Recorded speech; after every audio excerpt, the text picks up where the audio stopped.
This tutorial will illustrate how to set up a model for a modal time history analysis. Using either eigen or Ritz vectors to perform a linear time history analysis can be significantly more computationally efficient than using direct integration. We will create the model using the 2D frame template.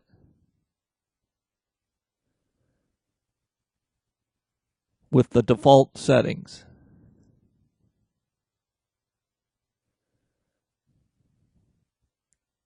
We will go to the Analyze menu and set the analysis options so that we restrict the behavior to a planar frame.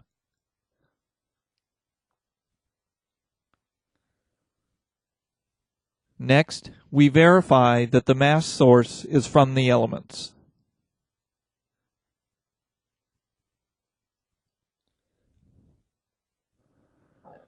Now we will define the time history function to be used.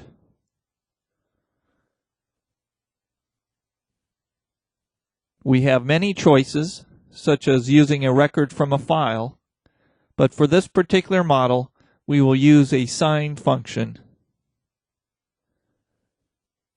which we will name thsine. Note that the default curve has a maximum value of 1, which we will change to 2 with a period of 1 second. We will leave the number of steps per cycle at 20, which gives us a sampling rate of 0.05 seconds. We will use a total of 5 cycles for our loading. We can move the cursor over the graph to obtain the coordinates at any point.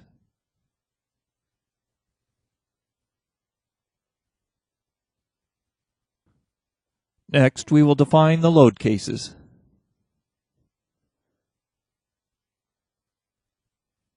We will modify the previously defined modal case to use Ritz vectors, which typically capture more response when compared with the same number of eigenvectors. We will set the maximum number of modes to 2. With Ritz vectors, it is important to specify an applied load that is appropriate as the starting load vector. In this case, acceleration in the global x direction is suitable for our time history load case. Next, add a new load case for the time history.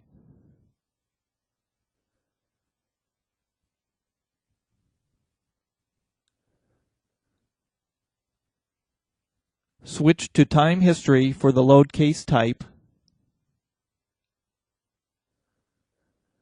and we will do a linear modal analysis with a transient function.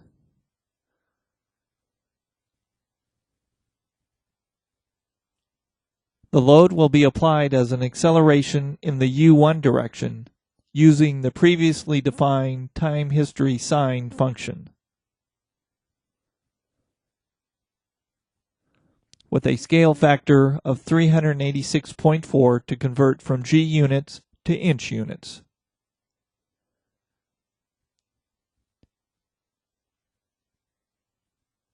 From previous experience, we know that the fundamental period is approximately 0.2 seconds. For this example, we will use an output time step 1/10 that, or 0.02 seconds. With modal time histories, a finer time step here does not significantly affect the accuracy of the analysis. It simply provides more detail in the output. We will set the total analysis time at 10 seconds, which is twice as long as our 5-second forcing function. So we will need a total of 500 output steps.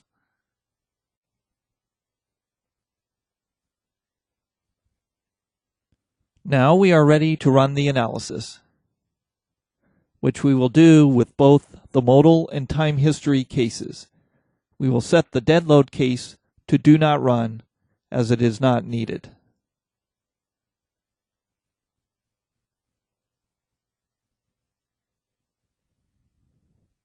With the analysis complete, we have numerous ways to display the results. We can display the member forces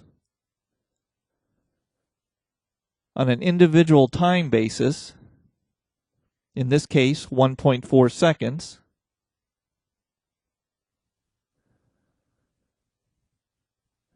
and then easily toggle to any other time step.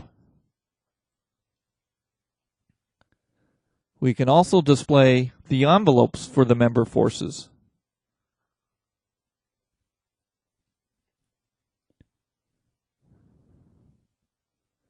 We have the same type of options for viewing the deformed shapes.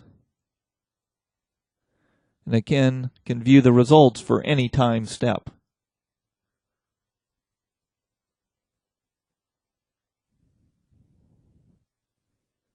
As with any other analysis, we may also view the results in a tabular format.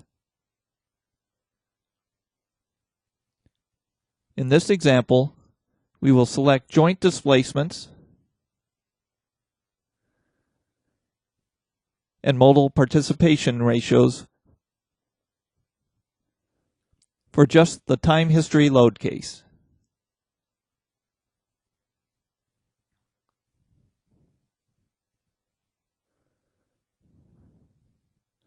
The displacement table displays the maximum and minimum values for each joint. For the modal participation ratios, note that the values for the Ritz vectors are 100% in the x direction, and this is good.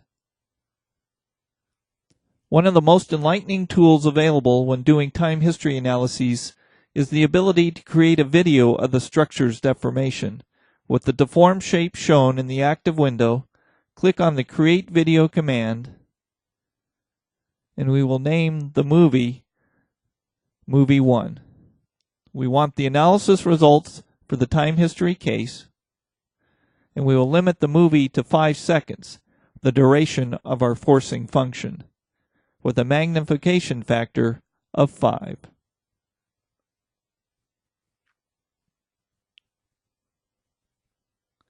The program allows us to save the video using different levels of compression.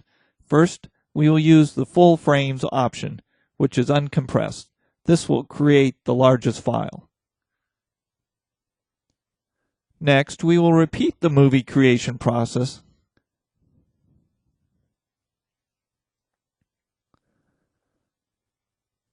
Saving it as Movie 2.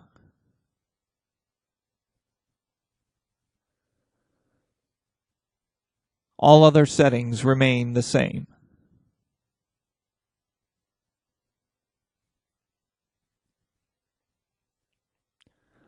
This time we will save it using the Microsoft Video 1 compression with compression quality set to 75.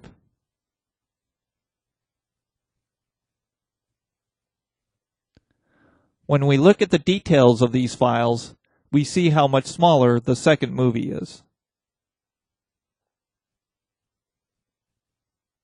Next, we will plot time history results. We start by selecting the point on the undeformed shape where we want to generate some output, in this case the top right-hand corner. Under the Display menu, we select the Show Response Spectrum Curves option. On the various tabs of the form, we can change the joint selected or the input time history function, control what is to be plotted. In this case, we select period versus pseudo-spectral acceleration, set the direction,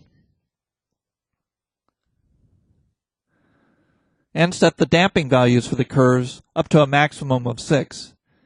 For this model, we will delete 2 damping values.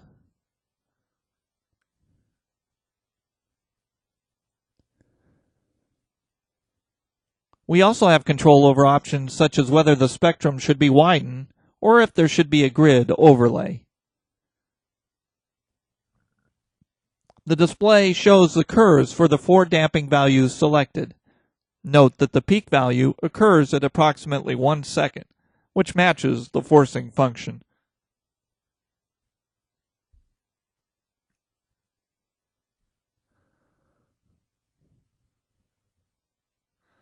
Next, we will display time history traces for the same selected joint. Start by going to the Display Show Plot Functions command. And here we can display any number of different traces. In this example, we will display the X direction displacements for the selected joint.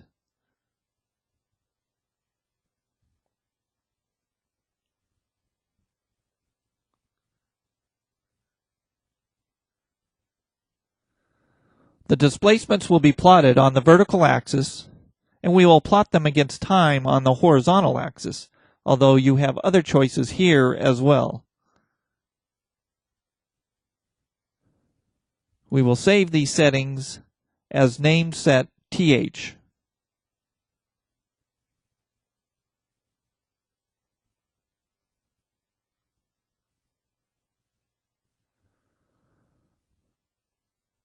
This graph shows the X displacement versus time for joint 9.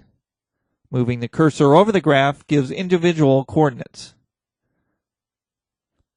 Note how the response damps out rapidly once the forcing function ends after the 5th cycle.